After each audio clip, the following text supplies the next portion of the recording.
But Wyatt, you were talking to people who are in Plaza Murillo in La Paz today in Bolivia. Just give us an update on what happened and what you know. And you've also done a lot of reporting from Bolivia. We were there together, and you were there for an extensive period when the coup was reversed in 2019, the last coup. So tell us what you know. That's right. Well, the latest is that the coup appears to have been defeated. Its leader, General Zuniga, has been taken into Bolivian custody. In the past hour and a half, we have seen a dramatic shift in the situation where we had small APCs, military vehicles surrounding the presidential palace, and tear gassing civilians who came out to denounce this coup. We witnessed just in the span, as I said, of about an hour and a half, a dramatic shift in which Bolivian President Luis Arce named a new head of the armed forces, General Wilson Sanchez, whose first act was to stand up and order all of these troops who are surrounding the presidential palace to stand down, to return to their barracks. And they seem to have largely complied with that.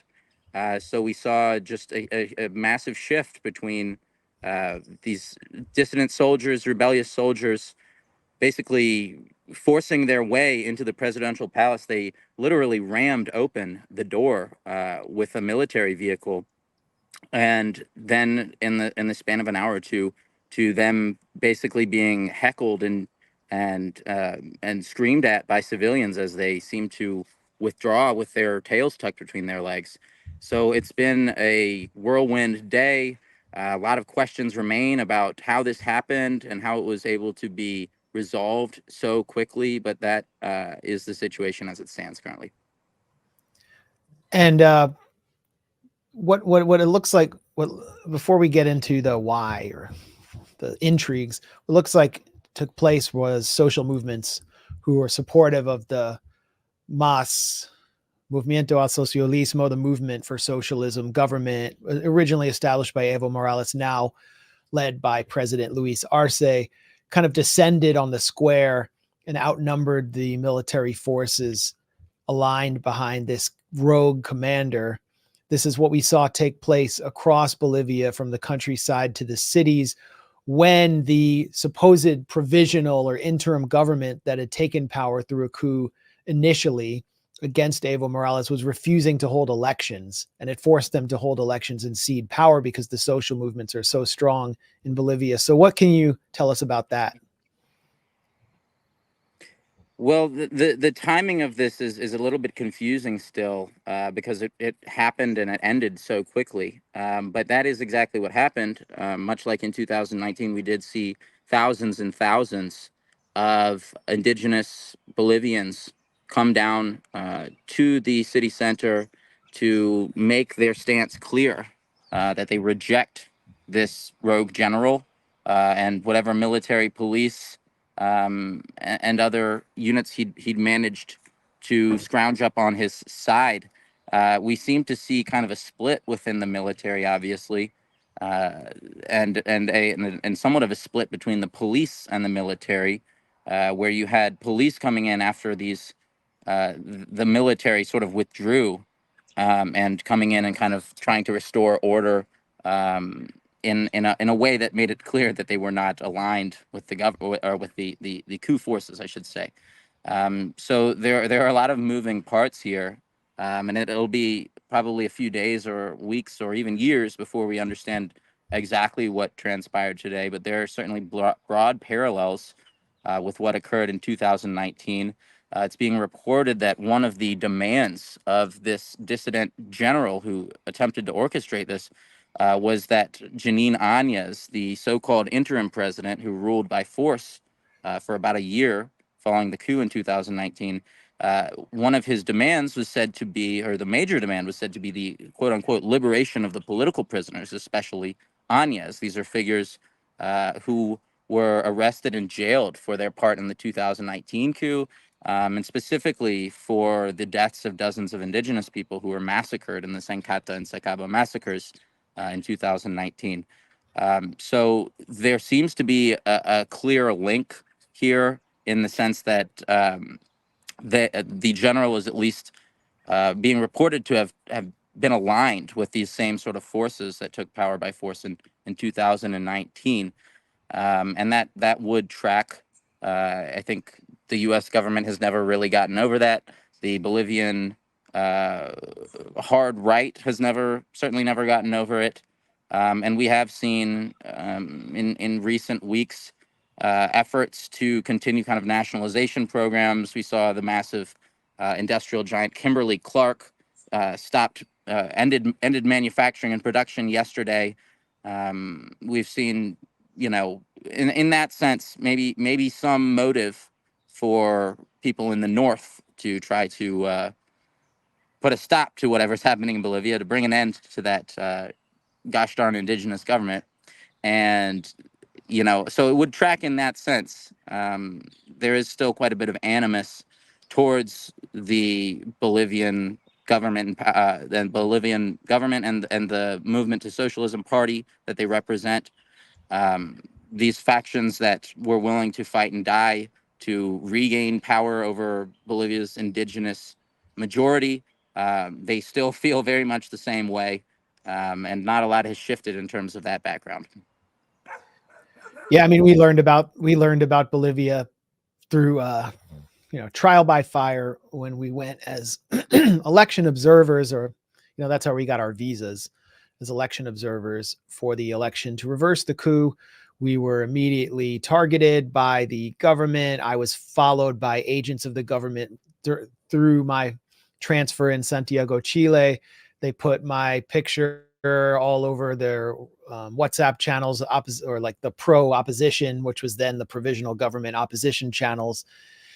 And stupidly, I made the decision with our Grayzone team to stay in the city of Santa Cruz for a night because I just wanted to see what it was like there. This is sort of the capital of the wealthier, northern, lighter skinned, less indigenous kind of cattle country flatlands where the opposition has its base. What's his name? Jorge Luis Camacho, who was one of the big bosses from one of the big gas company families out there, was having his rally, everyone wearing white. He was running for president. And we were basically realized that we might not last through the night. I mean, it was kind of frightening as the calls for our heads, at least our jailing by, official channels and unofficial channels, got louder. And, wound up at a event with Janine Áñez, all the election observers, including Pepe Lobo from Paraguay, who had been forced out in a U.S.-backed parliamentary coup. He was an election observer. So you had Janine Áñez, you had, all of her henchmen there, U.S.-backed henchmen, and then you had people who had been removed in U.S.-backed coups, and us in this garden.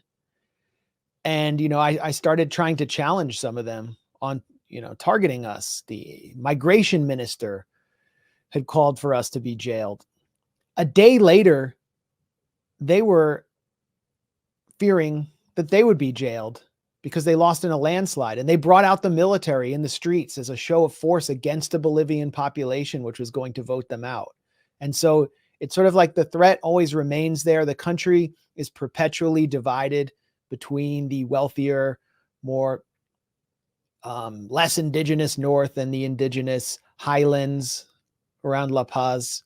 And then there's the tropical area, which is also a base of indigenous power. And then the MAS movement is facing many divisions as well. But why is Bolivia important? Just in closing, why is Bolivia why would Bolivia be a target? Why has WINSEC, the former School of the Americas, trained so many Bolivian military and police officers? Why does Elon Musk have his eyes on Bolivia? It's a good question. Well, Bolivia has, for many decades, especially during the Condor years, served as kind of a base of operations for the U.S. It had an incredibly loyal top brass, who, as you noted, the vast majority of them are schooled at the School of Americas, the infamous training grounds for future war criminals, whose graduates went on to conduct massacres of indigenous and socialists and trade unionists throughout the continent for decades.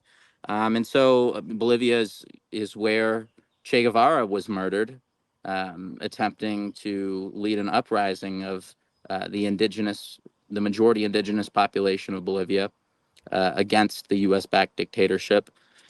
So it has always served as kind of it served the role that I think Colombia served in more recent years, where it was kind of a base of operations, the tip of the spear, as it were, in terms of keeping Latin America in line. And now the situation has changed. Obviously, the government of Evo Morales and now the government of Luis Arce have been in power for almost 15 years. They've led a number of dramatic shifts in the country.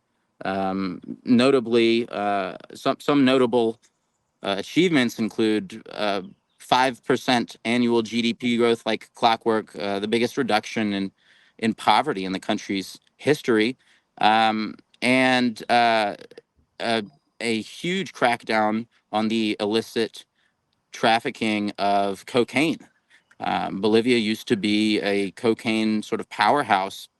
Now that role has been very much usurped by Colombia, which produces uh, somewhere around 70 to 80% of all the cocaine that's produced worldwide. And Bolivia produces a fraction now. Part of the reason they were able to do that is that they kicked out the DEA. And they no longer had DEA agents running around interfering in their drug operations. And so all of this combined has made Bolivia uh, kind of a target for the national security establishment.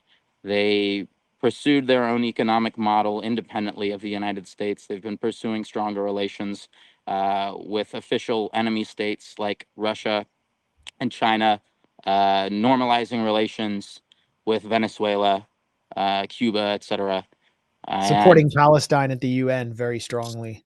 And absolutely. So there are a number of reasons why the powers that be would maybe sense some weakness in right now, especially as uh, the Bolivian movement to socialism, the party in power, has experienced over the past year a pretty large schism internally with a number of the more kind of radical elements aligning behind former President Evo Morales and a number of the more moderate factions going with current President Luis Arce. We've seen a huge split in the party.